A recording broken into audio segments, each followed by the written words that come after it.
महाराजा विक्रमादित्य प्रायः अपने देश की आंतरिक दशा जानने के लिए भेष बदलकर पैदल घूमने जाया करते थे।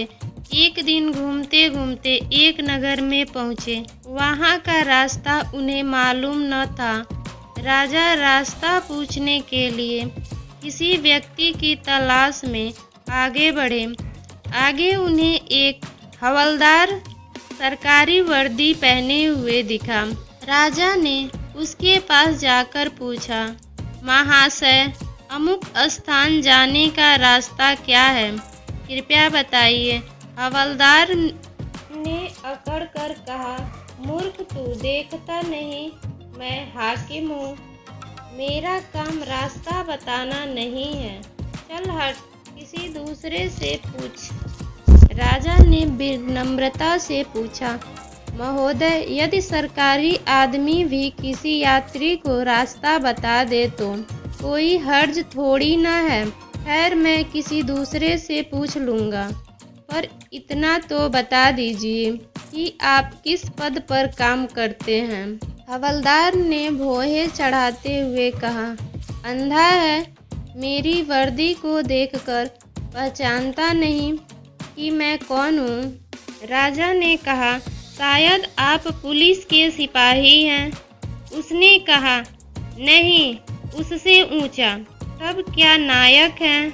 नहीं, उससे भी ऊंचा। अच्छा, तो आप हवलदार हैं। हवलदार ने कहा, अब तू जान गया कि मैं कौन हूँ, पर यह तो बता, इतनी पूछताछ करने का तेरा क्या मतलब है, और तू कौन है?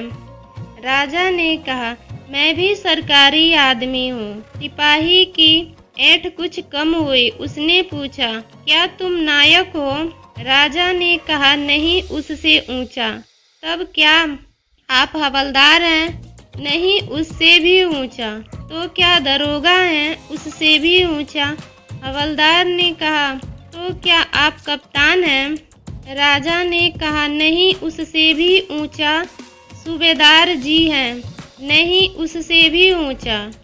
अब तो हवलदार घबराने लगा। उसने पूछा, तब आप मंत्री जी हैं? राजा ने कहा, भाई, बस एक सीढ़ी और बाकी रह गई है। सिपाही ने गौर से देखा तो सादी पोशाक में महाराजा विक्रमादित्य सामने खड़े हैं। हवलदार के होश उड़ गए। वह गिड़गिड़ाता हुआ राजा के पांव पर गिर पड़ा और बड़ी दीनता से अपने अपराध की माफ़ी मांगने लगा। राजा ने कहा, माफ़ी मांगने की कोई बात नहीं है। मैं जानता हूँ कि जो जितने नीचे हैं वह उतने ही अकड़ते हैं।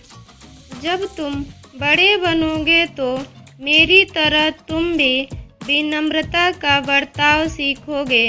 जो जितना ही ऊंचा है वह उतना ही सहनशील एवं नम्र होता है, और जो जितना नीचे एवं ओछा होता है वह उतना ही ऐंठा करता है।